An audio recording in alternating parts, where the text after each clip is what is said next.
Yes, all right. Good morning or good afternoon, everyone. How are you, Yasser? Thank you for coming on time. Those in the class who come a little bit late, they can catch up through the recording. All right, so we are now in the unit talking about the novel. We are dealing with Old Man and the Sea. The book is written by Ernest Hemingway. Last class, we had some introductory ideas about it, and we'll continue working on the novel. The most important things that you need as a student in grade 12 is to be able to develop your ideas into a full essay where you give a critique to one of the characters, or you do some kind of analysis, or if you wanted to talk about any of the themes, how to develop your ideas and how to write a good essay.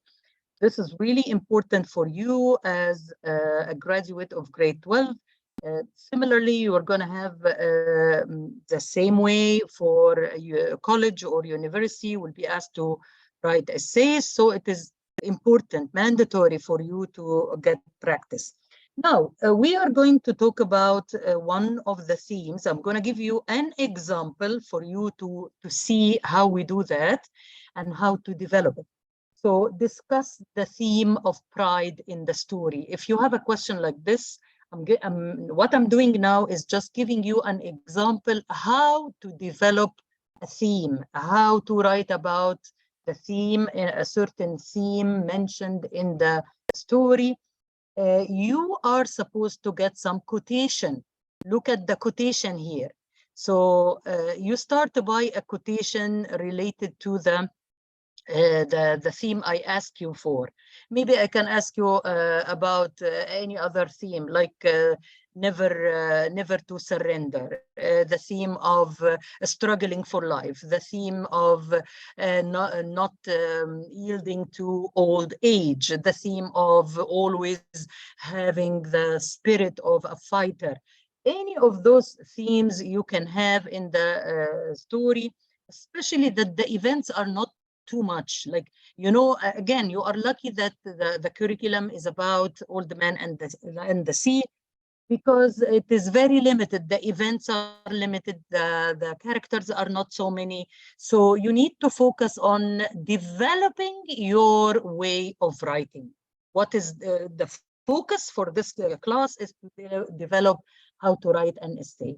All right, so if you have a question related to one of the themes, you'd better get some quotation from the book related to the theme you will be asked. And then you move on talking about the theme in general.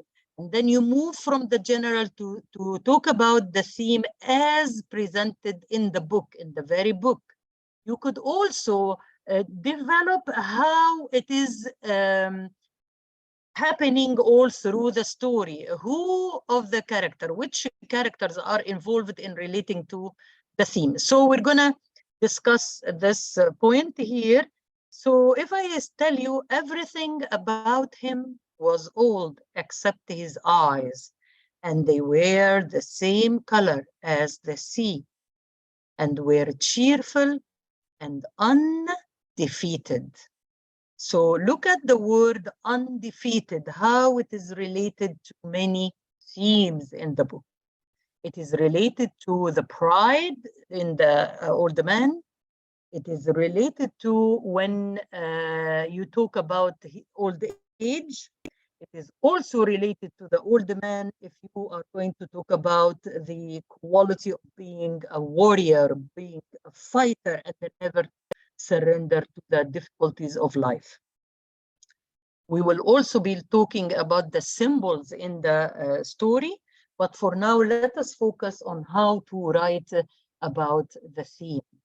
All right, so we move from the general talking about the quality that you're gonna get, like you can change the word pride by old age, by the spirit of fighting, any of those can be here. So pride is often depicted as a negative attribute that causes people to reach for too much, and as a result, suffer a terrible fall. So this is an introduction, like an open introduction to move on to the element of pride in our book. After he kills the first shark, Santiago, who knows he killed the Merlin for pride. Look here. Why did the man kill the fish? The man is a fisherman and he wanted to catch the fish, but when he found that it is really hard for him to catch the very big fish, what did he do? He kills the fish. And why?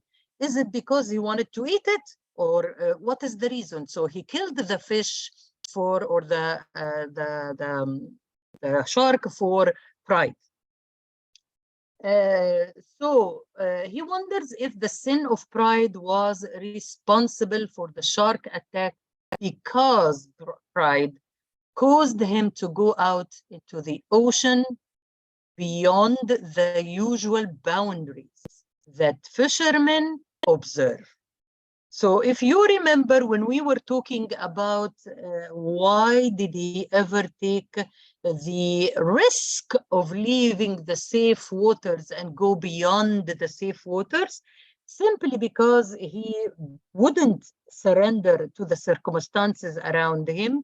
He wouldn't surrender to the shallow water and the not rich area with fish, and he decided to go beyond the boundaries.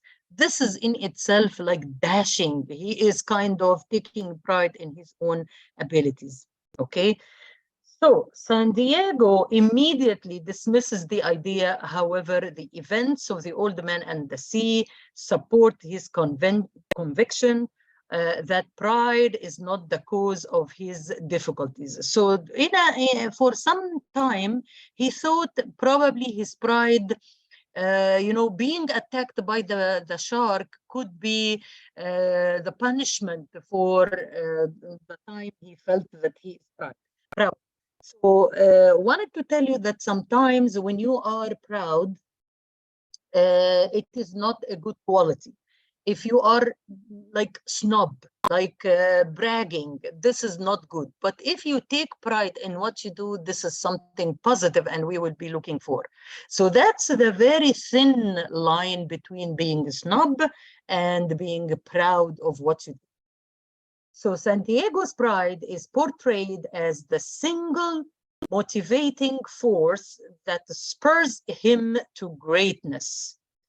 I would like to see you writing this way. So when you write this way, I understand that you could pick up the clues and you are able to find the motifs and you are able to find the similarities in the story.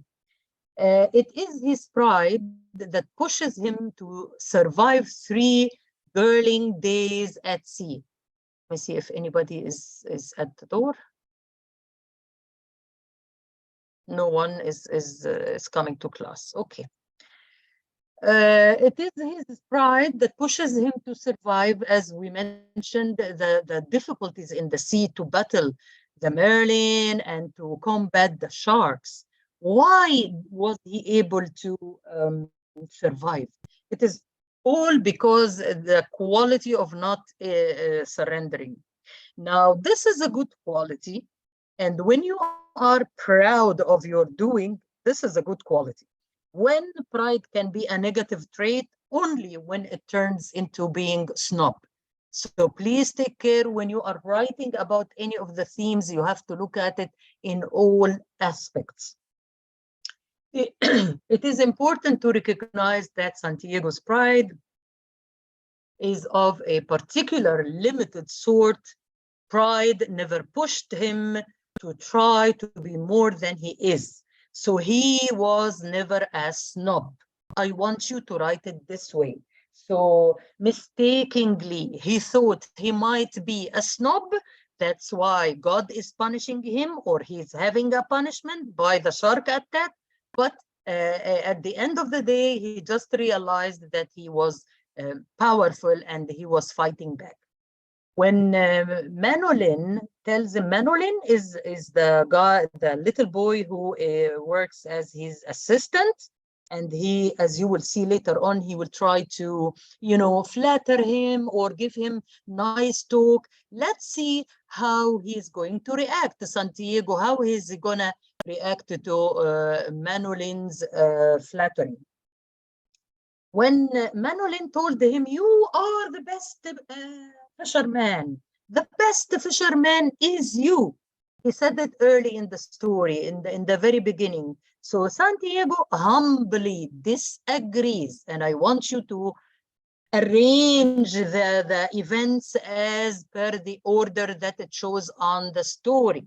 In the beginning, and when he was being flattered, he denied that, okay? So Santiago takes pride in being exactly what he is, a man and a fisherman, and his struggle can be seen as an effort to be the best man and fisherman that he can be. So he's being modest and at the same time taking pride in what he did. As he thinks in the middle of his struggle with Merlin, so I want you to notice, number one, when the little boy, Manolin, was flattering him and he denied it.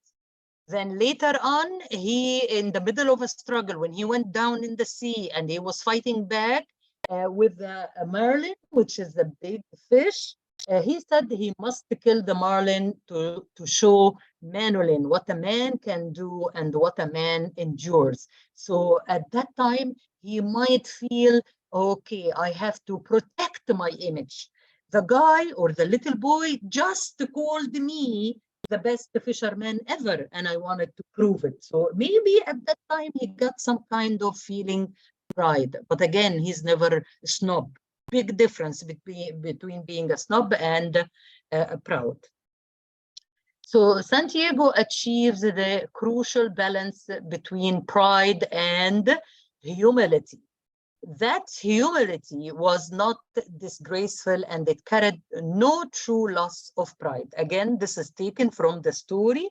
I would like to see you taking some of the quotes from the story because your grade will be high if you refer your wording, give me a proof from the story. So Santiago tells the boy that he will go out into the Gulf with his knife because the current will be strong. The sea is going to be high and it's dangerous to just go without any skiff.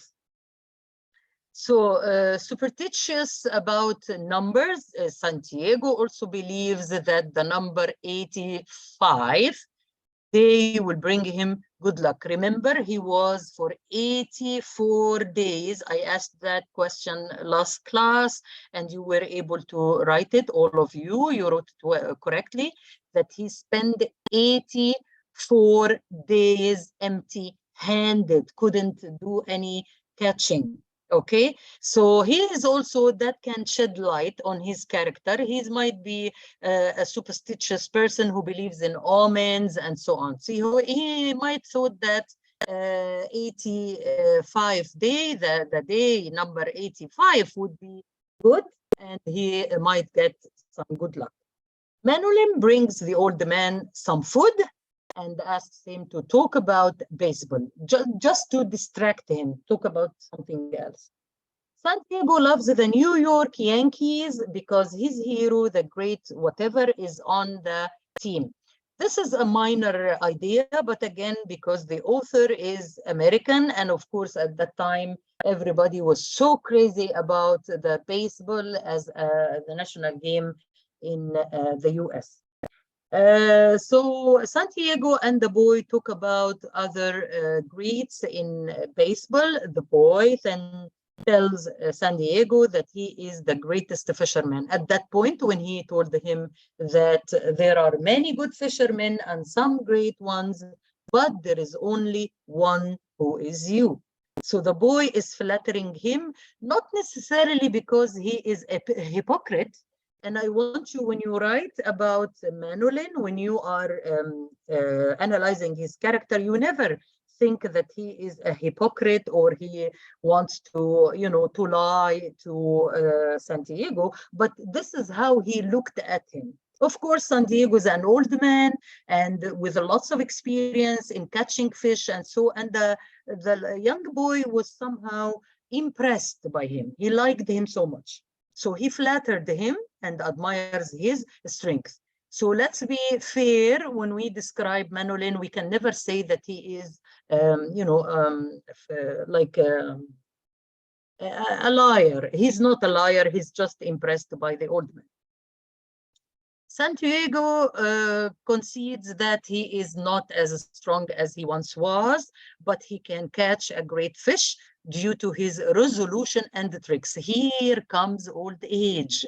So when you are writing about the theme of old age, you must mention the wisdom and experience. Here is an example to prove the wisdom and the experience. So he knew that it is hard to catch a fish now. It is not the best time, but he is geared with the old tricks and he knows how to find the resolution because he is experienced. So whenever you talk about Santiago, we have to mention wisdom, experience, and the strong traits in his character. Manolin puts San Diego to sleep. San Diego has the same dream he has every night. In his dreams, he drifts off to Africa, where he spent some time as a child. Santiago's dreams used to be more exciting, which means that the symbol of the dreams here is used to give you an idea that his dreams can come true, which means that he will be successful in his catch. Yes, he will be successful even though the sharks bite and eat the merlin, which is the huge fish, but he was able to do that. So to sum up, what we this is how you need to write about any theme in the story. So when you are writing about the character, you need also to mention the assessment for all the traits that are found in Santiago. Any questions? Is this hard, difficult, easy? You know now the steps, what are yeah, so by the way, the recording will be also found on the Google Classroom and I think on the website of the school. So no worries about following up, even if you are not in the class. So now we talked about the theme of pride and how to talk about it. And for now, we are going to have an idea about the analysis of the story, a bit of information about American novelists in general, and the story of Old Man and the Sea, how to do the analysis and so. Just want you to remember that the author used to be a journalist. And when he is a journalist, he is used to writing in an exciting way. So all of you, you need to mention that when you speak about the author and when you speak about the literary devices he uses, how he developed his ideas, and what type of language he uses, you must mention that he used to be a journalist, okay? So now I'm gonna help you watch the video. It will help you get more understanding and more depth of the story. Let me watch, share with the sound here. Okay, let's go now.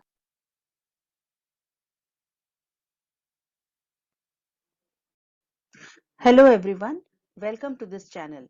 Today we are going to study The Old Man at the Bridge, written by Ernest Hemingway. He was an American novelist, short story writer and journalist. The story is based on a true incident that Hemingway had witnessed as a reporter during the Spanish Civil War. The story emphasizes upon the reality that it is the common people who have to suffer the most during a war, in spite of the fact that they are innocent.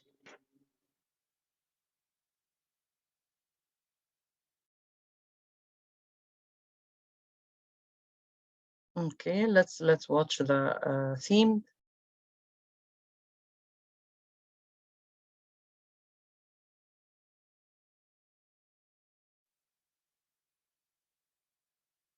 So we will be focusing now on the major themes. Now we discussed how to write it in the pride when we talk about the pride element. Now let's see how you are going to develop all or major ideas or major themes.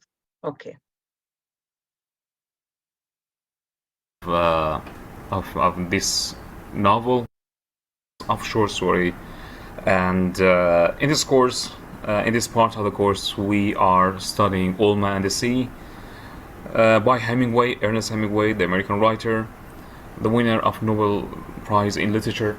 And today we are going to talk about the major themes of this novel.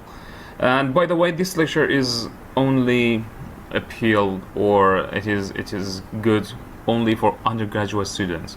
So it is not proper for postgraduate or higher studies students. Uh, in this lecture, we are going to encounter the main themes, the major themes. Of course, we cannot say that we have only 4, 5, 6, or 10 themes in this novel, or any other novel, or any other literary work.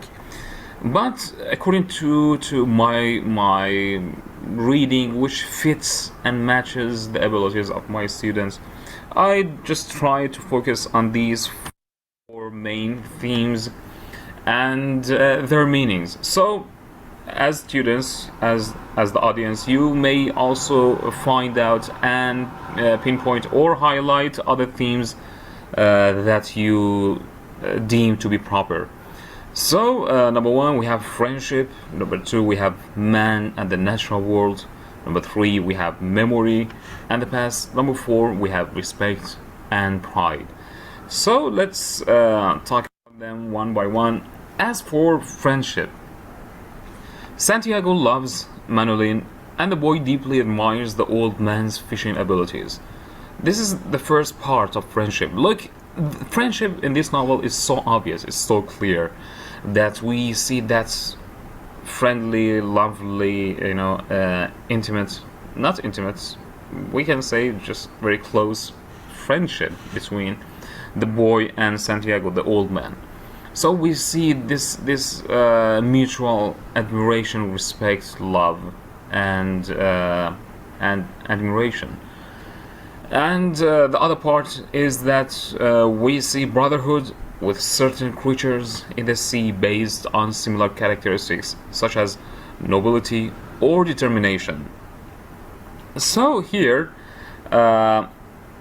in this novel, we see that the old man is united with all creatures in the sea. Everybody loves each other. We see that there's a tendency of respect. We see that everything is based on respect, and we do not see such enmity or hostility among characters or the creatures in the sea. So there is only respect and friendship and love and admiration. The third part is the Merlin is both the old man's friend and his enemy. Of course, the Merlin is the old man's enemy because he fished the fish, or that shark, or that big fish, sorry. So from that perspective, the fish is the enemy. But the old man treats that fish in a very friendly way, like that fish is a friend. The old man, deals with that fish like a human. That we see personification here in the novel. So the pole, the center here is friendship. As for the second theme, we see man and the natural world. We see this relationship, this mutual relationship between man and the natural world. Of course, in the beginning of when we started talking about this novel, we said that it appeared in such a context of capitalism and industrialism. So the writers like Hemingway, they try to shed more light on the role of nature in our life, in man's life. So here also we also find this relationship between man and the natural world. He loves the sea, birds and fish. Of course, this is so crystal clear, and we can find it very obviously and easily. Number two, creatures and the natural world become a lens through which we examine the old man. So, creatures and the natural world, they reflect the personality, the real personality of the old man. The natural world has become a mirror of the old man and his mentality, his personality, the way he deals with the world. And number three, we see a sense of escapability in these ideas. The old man justifies and interprets his actions and the actions of others as things that they are born to do. Here we see that there is such a predetermination, or everything is already pre-planned, as if they are obliged to do so. They are obliged to do these things. So nobody has the freedom of choice. Nobody is free to do what he wants. That's why we see that people are obliged in this sense. And number three, memory and the past. Santiago recalls the strength and prowess of his youth. This is Dave, head of marketing at a ketchup company about to use Grammarly to handle a tight deadline. 2 weeks! Of course, we always find the old man Santiago. He always recalls or remembers his past, how powerful he was, how lively he was, how optimistic he was. So we always find this tendency of recalling the past. Of course, we find this tendency in all old men. They tend to remember their youth and how they played such a great role in life and how they contributed to the society and so on and so forth. Number two, the past can be used to comment on the present.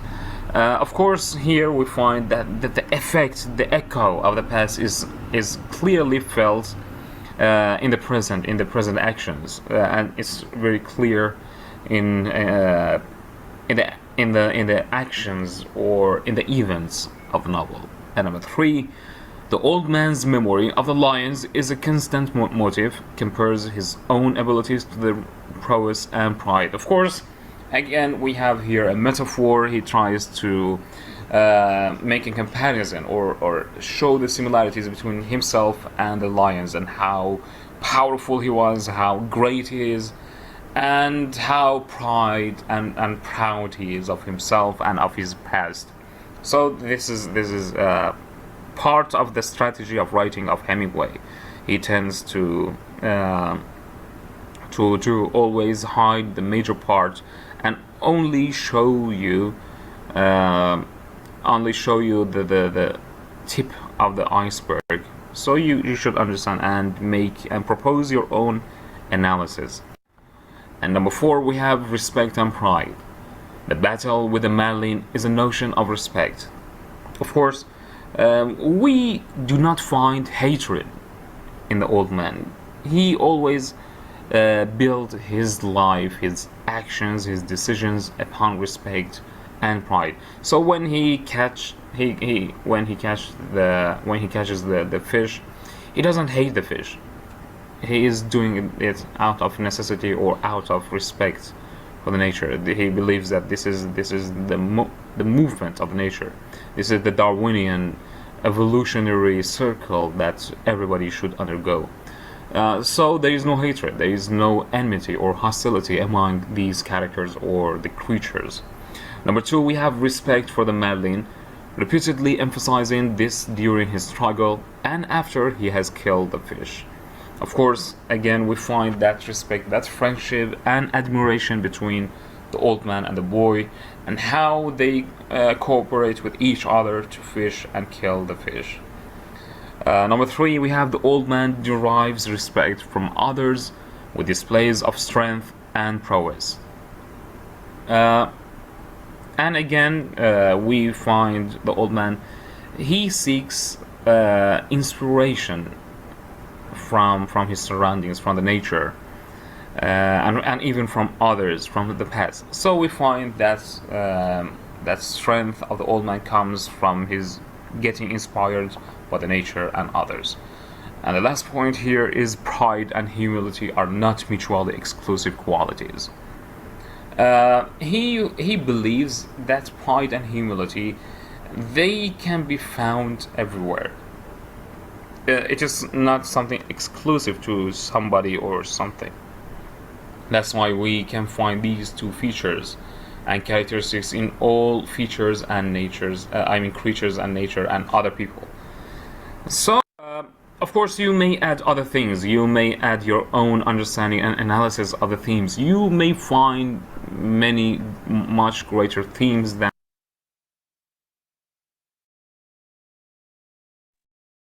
All right, so I hope you noticed the how to talk about the literary devices, the metaphor, symbolism, and the different themes that you can find all the way. You are absolutely welcome to write your own ideas and to sort out certain ideas related to the story. And especially that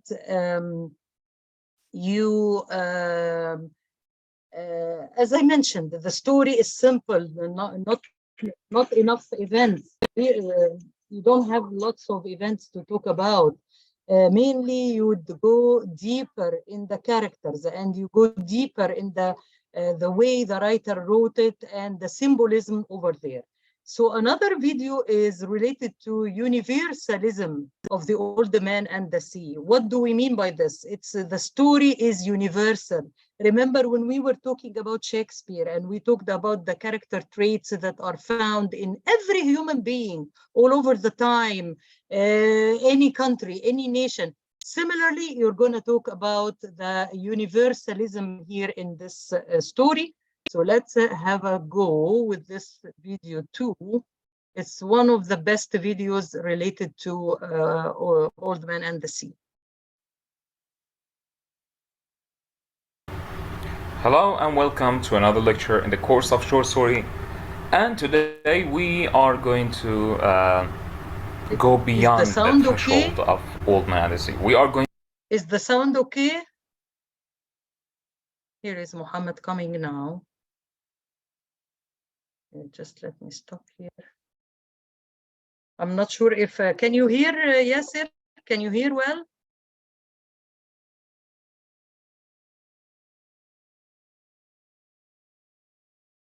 Okay.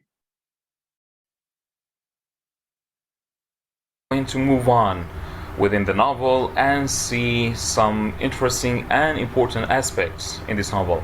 By the way, I should notify the audience here or those who are watching this lecture that this lecture is aimed for undergraduate students and it is not for professional or postgraduate or higher studies in English literature. So let's move on, and today we will talk about some important universal aspects of this novel, some important points that are shared in all the worlds in the modern age. So, Universalism of Old Man and the Sea. This novella displays certain universal aspects that are shared in all times and places in the modern age. Two of the most important ones are economic universalism and social universalism. So we are going to talk about two features, two aspects that are universal in this piece of work, in this novella, which are economic universalism and social universalism. As for economic universalism, by the way, I should notify that this novel was written in a time where when the Cold War between the Soviet Union and the United States was at its peak and its climax. At the time, these two poles of power were struggling for economic prevailing and domination. That's why we see this highlighting of economic aspect in this novel is so dominant and so clear and obvious and can be diagnosed easily by the reader. So the novella does reflect a universal pattern of socioeconomic change familiar even today among developing nations. In rural Cuba of the 1930s and 1940s, the traditional fishing culture, insulated and isolated from the industrialized world, closely connected to nature, bereft of modern technology and bound to extended families and tightly knit communities, began shifting to the material progress of a fishing industry, dependent on the industrial world for its livelihood, environmentally obvious or negligent, increasingly reliant on mechanized methods to ensure profit, and much less bound to extended families and local communities. In The Old Man at the Sea, Hemingway depicts Santiago as a dedicated fisherman whose craft is integral to his own identity, his code of behavior, and nature's order. On the other hand, Hemingway portrays the pragmatic younger fisherman as those who supply shark livers for the cod liver oil industry in the United States, use the profits to purchase motorized boats and other mechanized equipment, and approach their fishing strictly as a means to improve their material circumstances. This is really interesting because here we find that Hemingway tends to make a comparison between the traditional way of fishing, the traditional lifestyle of those fishermen, and the modernized way of these guys, of these fishermen. The old man, he tries to stick to his old methods with his simple and undeveloped. Kids won't come when you call? Try yelling, "Ego! Lego my ego." Boat and his traditional old school style of fishing, and on the other hand we have that young man who tries to be more modernized, more updated. He uses more modern methods in fishing, and of course here we see this economic struggle that they are deprived of their own wages, of their own products that they produce and that they fish in the sea. That's why they sell their own products, their own hard work to larger communities and industries, only to get some little profits from their own works and jobs and what they do. That's why this is an economic struggle over the products, over the wages. And here we see that, of course, always the pragmatic younger fishermen, who are more modernized, who are more updated, they always win the game and they dominate the arena, the field of the game. And another aspect of universalism is cultural universalism. The novella is truly universal in its consideration of the plight of an old man struggling against age, poverty, loneliness, and mortality to maintain his identity and dignity, reestablish his reputation in the community, and ensure for all time his relationship with those he loves and to whom he hopes to pass on everything he values most, Ultimately, Santiago's heroic struggle not only redeems himself, but inspires and spiritually enriches those around him. So we see the degeneration, we see the backwardness of the morality of a society, and we see this old man Santiago. He is the only straight person in the novella who always tried to stick to his old style, old school ways of life, of his own methods of life, of his morality, of his good old days, and so on.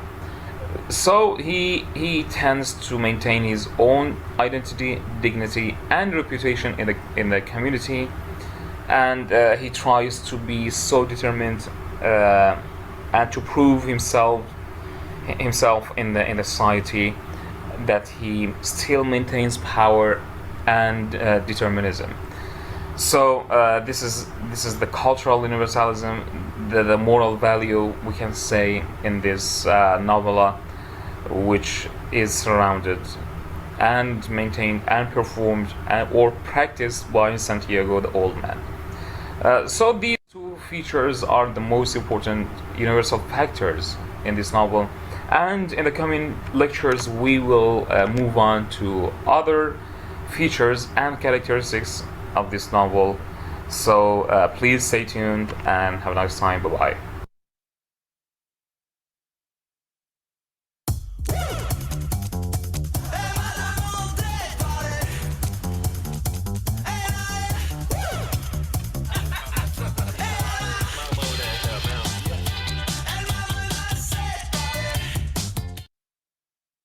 A smile can make a big difference for your health. If you have kids under 12 and an income under $90,000,